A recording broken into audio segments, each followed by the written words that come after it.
प्रिय मित्रों, आज हम सब भारतीय काव्य शास्त्र के अंतर्गत शब्द शक्ति का एक अति महत्वपूर्ण भेद प्रकार व्यंजना शब्द शक्ति पर विचार करेंगे।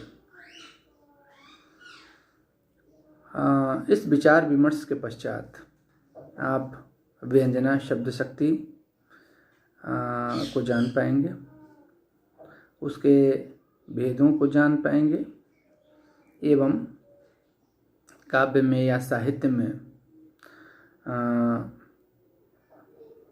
व्यंजना शब्द शक्ति के द्वारा जो रमणीयता, जो व्यंजकता का समावेश किया जाता है, काव्य सौंदर्य की वृद्धि में व्यंजना शब्द शक्ति जिस प्रकार से सहायक होती है उसको भी जान पाएंगे। मित्रों, हम लोग पिछले 3 अध्यायों में शब्द शक्ति, अभिधा शब्द शक्ति एवं लक्षणा शब्द शक्ति पर विचार कर चुके हैं। आज हम सब व्यंजना शब्द शक्ति पर विचार कर रहे हैं। सबसे पहले मित्रों, व्यंजना शब्द शक्ति का जो वाचक शब्द है वह है व्यंजक, और उससे जिस अर्थ की प्रतीति होती है उसे हम कहते हैं व्यंग्यार्थ। और इस प्रकार हम कह सकते हैं कि व्यंजक शब्द के द्वारा व्यंग्यार्थ की प्रतीति, अनुभूति, अभिव्यक्ति जिस शब्द शक्ति के द्वारा प्रकट की जाती है, अभिव्यक्त करवाई जाती है, प्रकाशित होती है, ध्वनित होती है, उसे हम व्यंजना शब्द शक्ति कहते हैं। व्यंजना शब्द शक्ति में जो व्यंजना शब्द है उसका कोशगत अर्थ होता है व्यंजित या ध्वनित करने वाला। काव्य शास्त्र में व्यंजना उस शब्द शक्ति को कहते हैं जिसके द्वारा व्यंग्यार्थ की प्रतीति कराई जाती है, व्यंग्यार्थ प्रकट किया जाता है, प्रकाशित किया जाता है। व्यंजना शब्द शक्ति का आधार भी मित्रों अभिधा एवं लक्षणा शब्द शक्ति होती है, किंतु उसके माध्यम से जिस अर्थ की अभिव्यक्ति होती है या करवाई जाती है वह वाच्यार्थ या लक्ष्यार्थ से अभिव्यक्त अर्थ से बिल्कुल भिन्न या अलग होता है। हम कह सकते हैं कि व्यंजना शब्द शक्ति जो है वह एकाएक बिजली की भांति कौंध जाती है, चकाचौंध कर जाती है हमको। वो बात जिसका अफसाने में कहीं जिक्र न था, वो बात उनको बहुत नागवार गुजरी है। कहने का तात्पर्य यह है कि वाच्यार्थ एवं लक्ष्यार्थ से भिन्न अर्थ की प्रतीति, व्यंग्यार्थ की प्रतीति जिस शब्द शक्ति के द्वारा पाठक, श्रोता एवं सहृदय को होता है, जिस अर्थ की प्रतीति उन्हें होती है, माफ करेंगे, वह व्यंजना शब्द शक्ति के माध्यम से होती है। एक उदाहरण देखते हैं हम मित्रों। बिहारी ने अपनी बिहारी शतसई में राधा एवं कृष्ण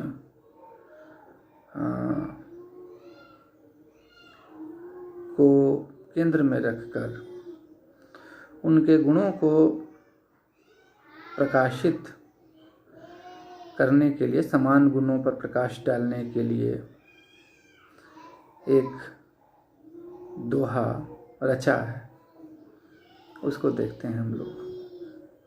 वह दोहा है, चीर जीवी जोड़ी जुड़े क्यों न स्नेह गंभीर। चीर जीवी जोड़ी जुड़े क्यों न स्नेह गंभीर। को घटी ये वृख भानुजा वे हलधर के वीर। मित्रों, यहाँ वृख भानुजा और हलधर के वीर का जो सामान्य अर्थ है वह गाय और बैल है। दोनों का प्रेम, दोनों की जोड़ी गंभीर जोड़ी है और दोनों का प्रेम भी जो है वह अमर प्रेम है। समान धर्म, समान गुण, समान स्वभाव, समान रुचि प्रवृत्ति, समान मन वाले लोगों का जो प्रेम होता है वह टिकाऊ होता है, उसमें स्थायित्व अधिक होता है। बिहारी प्रकारांतर से यही अर्थ अभिव्यक्त करते हैं। किंतु जब हम वृख भानुजा शब्द को तोड़ते हैं तो उसमें से वृख भानु की आत्मजा पुत्री यानी राधा एवं हलधर के वीर यानी बलराम के भाई श्री कृष्ण का बोध होता है। और इस प्रकार से इस दोहे में राधा एवं कृष्ण के अमिट अमर प्रेम की व्यंजना शब्द शक्ति के द्वारा अभिव्यक्ति होती है। सबसे महत्वपूर्ण बात जो इस दोहे में बिहारी ने कही है या बताई है कि प्रेम के लिए भी जो प्रेमास्पद हैं वो समान गुण, समान मन, समान रुचि, समान विचार और सामाजिक स्तर पर भी अगर समान स्तर के होते हैं तो उनकी जोड़ी टिकाऊ होती है, चिरजीवी होती है, उनमें स्थायित्व होता है। खैर यह बिहारी की अपनी दृष्टि है, लेकिन राधा और श्री कृष्ण की जो अमर जोड़ी है उसके प्रेम को प्रकाशित करना, ध्वनित करना यहाँ जिस शब्द शक्ति के द्वारा संभव हो पाया है उसे हम व्यंजना शब्द शक्ति कहते हैं। देखते हैं मित्रों, अब हम सब व्यंजना शब्द शक्ति के भेद या प्रकार पर विचार कर लें तो मित्रों, व्यंजना शब्द शक्ति के मोटे तौर पर अध्ययन की सुविधा के लिए हम दो भेद देखते हैं। पहला भेद है शाब्दी व्यंजना शब्द शक्ति और दूसरा भेद है आर्थी व्यंजना शब्द शक्ति। नाम से ही स्पष्ट है कि शाब्दी व्यंजना शब्द शक्ति में अर्थ जो है वह शब्दाश्रित, यानी कि वह जो है वो वाच्यार्थ या लक्ष्यार्थ से जुड़ा होता है। और अगर उस शब्द को हटा दिया जाए काव्य, कविता, साहित्य या किसी रचना से, तो फिर व्यंजना शब्द शक्ति वहाँ समाप्त हो जाती है, व्यंजना शब्द शक्ति का अस्तित्व मिट जाता है। तो शाब्दी व्यंजना में जो व्यंजना या ध्वनि का जो आधार होता है वह शब्द होता है, और आर्थी व्यंजना शब्द शक्ति में अर्थ के माध्यम से व्यंजना प्रकाशित होती है, ध्वनित होती है।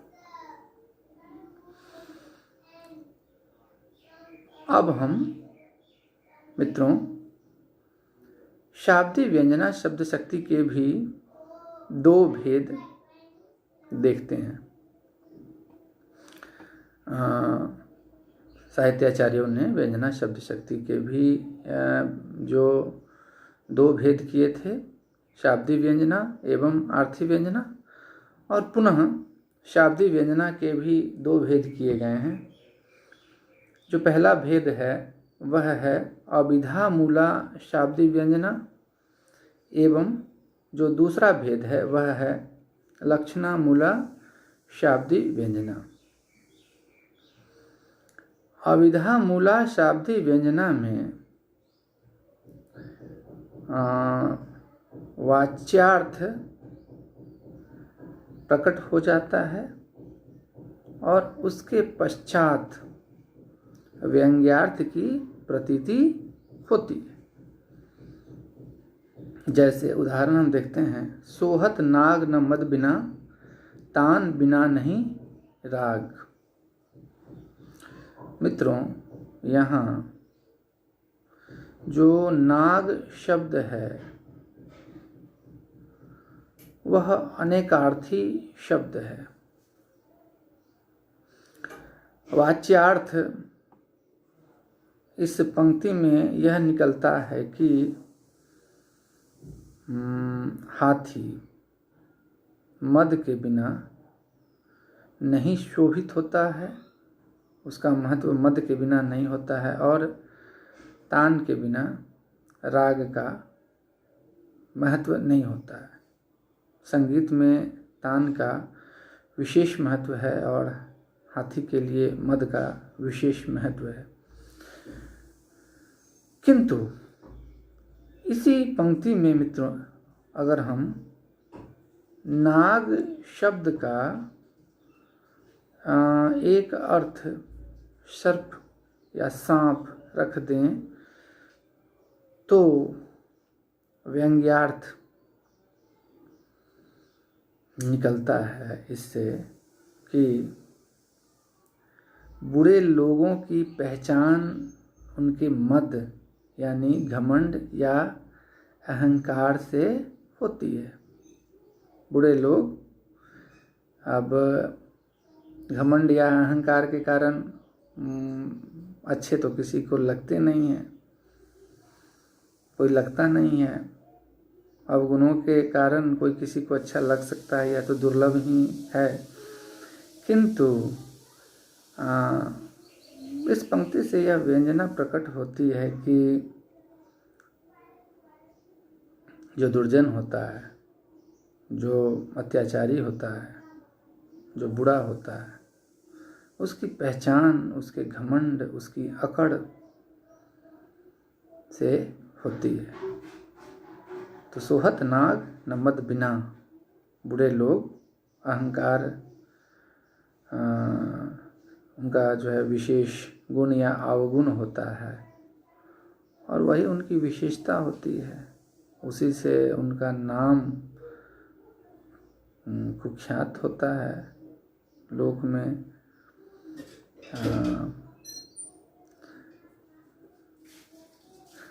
जो दूसरी शाब्दी व्यंजना की जो स्थिति है, शाब्दी व्यंजना का जो दूसरा भेद या प्रकार है वह है लक्षणामूला शाब्दी व्यंजना। इसमें लक्षणा शब्द शक्ति के द्वारा लक्ष्यार्थ की प्रतीति हो जाती है, तत्पश्चात उसी लक्ष्यार्थ से व्यंग्यार्थ प्रकाशित होता है, प्रकट होता है, अभिव्यक्त होता है बाद में। एक उदाहरण हम लोग देखते हैं। अगर हम किसी को कहते हैं कि आप तो नीरे वैशाख नंदन हैं, वैशाख नंदन का एक अर्थ होता है गर्दभ या गदहा। गदहा को वैशाख नंदन कहने के पीछे यह लोक प्रचलित धारणा है कि वैशाख मास में माफ़ करेंगे, जब घास सूख जाता है और बहुत कम हो जाता है तो गधा या गधे को ऐसी प्रतीति होती है, उसे ऐसा लगता है कि सारा घास मैंने ही खा लिया है और उसको बड़ी तृप्ति होती है और उसका स्वास्थ्य भी वैशाख मास में, हालांकि वह खाता कम ही है लेकिन फिर भी उसका स्वास्थ्य बहुत बढ़िया हो जाता है, मोटा हो जाता है वह। तो यही कारण है कि उसको वैशाख नंदन गधे को कहा गया है, गधा को कहा गया है। किंतु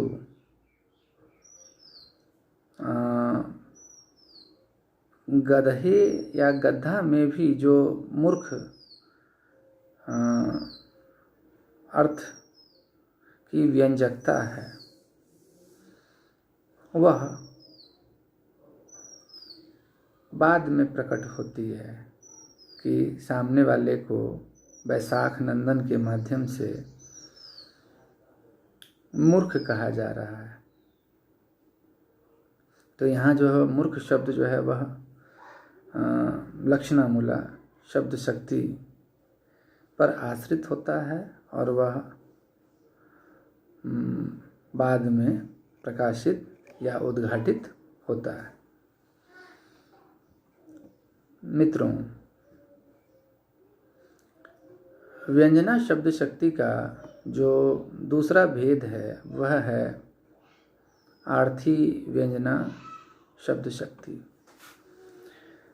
नाम से ही स्पष्ट है कि आर्थी व्यंजना शब्द शक्ति में जो व्यंजना शब्द शक्ति है वह अर्थ पर निर्भर होती है, अर्थ के द्वारा उसका प्रकटीकरण होता है। इस अर्थ को हम वक्ता, श्रोता, काल, देश, चेष्टा, प्रकरण इत्यादि के आधार पर देखते हैं और इन्हीं के आधार पर आर्थी व्यंजना शब्द शक्ति के 10 भेद किए जाते हैं। वक्ता प्रधान व्यंजना शब्द शक्ति, श्रोता प्रधान व्यंजना शब्द शक्ति, काल, देश, चेष्टा, प्रकरण प्रधान व्यंजना शब्द शक्ति। अब हम कुछ उदाहरण देख लेते हैं मित्रों इस संबंध में, अर्थ के द्वारा जहाँ पर व्यंजना ध्वनित होती है, अभिव्यक्त होती है, उसकी प्रतीति होती है, वहाँ पर आर्थी व्यंजना शब्द शक्ति का अस्तित्व होता है, आर्थी व्यंजना शब्द शक्ति माना जाता है। बिहारी का ही एक दोहा हम लोग देखते हैं पुनः। हम लोग पिछले अध्यायों में भी इस दोहे पर हम लोगों ने विचार किया था, एक दो बार हम लोग पूर्व में भी इस दोहे को देख चुके हैं। पुनः एक बार हम लोग इस दोहे को देखते हैं। नहीं पराग नहीं मधुर मधु, नहीं विकास यही काल, अली कली ही से बिंध्यो आगे कौन हवाल। महाराजा जय सिंह अपनी नवविवाहिता पत्नी के साहचर्य में इतने व्यस्त हो गए कि अपने कर्तव्य का ज्ञान उनको नहीं रहा, और महाकवि बिहारी ने जो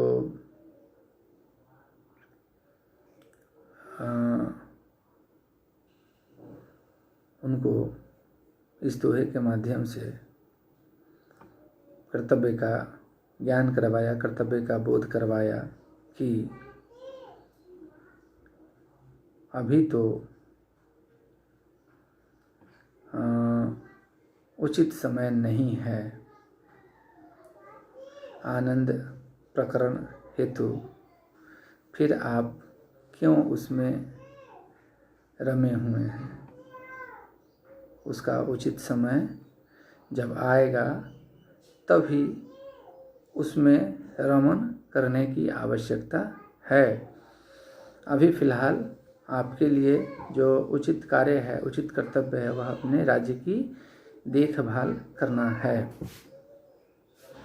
उचित समय पर उचित कार्य करना बड़े लोगों का गुण होता है, और वक्त का भी अपना एक वक्त होता है। इसी का ज्ञान जो है महाकवि बिहारी ने राजा जय सिंह को करवाया, और राजा जय सिंह ने खुश होकर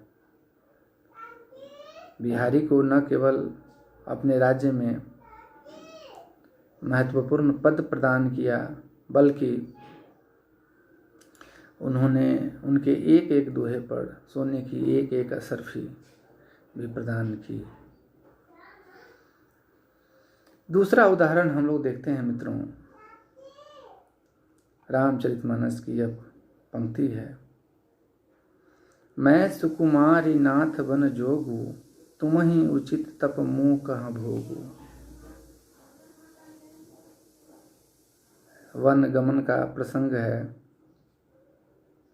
राम जी सीता जी को समझाने जाते हैं कि तुम तो सुकुमारी हो, राजकुमारी हो, और जो वन गमन का जो कार्य है, कठिन कार्य है, साधना तप का कार्य है, वह तुम्हारे लिए नहीं है।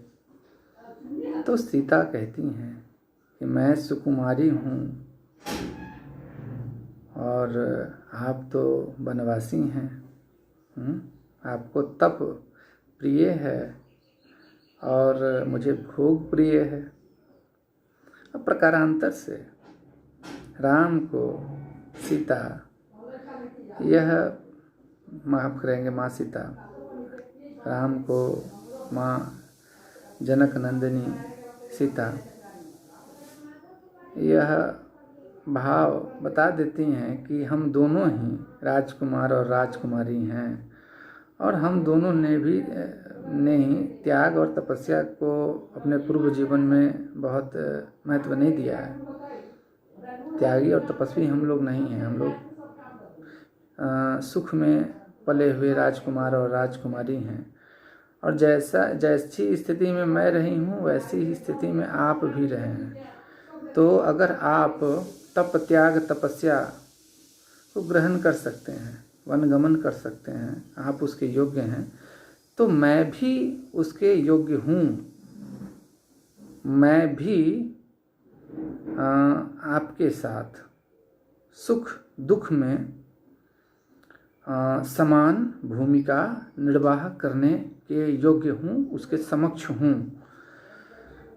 तो यह व्यंजना शब्द शक्ति यहाँ अभिव्यक्त होती है। राम को सीता के द्वारा यह प्रकट किया जाता है कि मैं आपसे किसी भी प्रकार कम नहीं हूँ। तो मित्रों, हम लोगों ने देखा कि व्यंजना शब्द शक्ति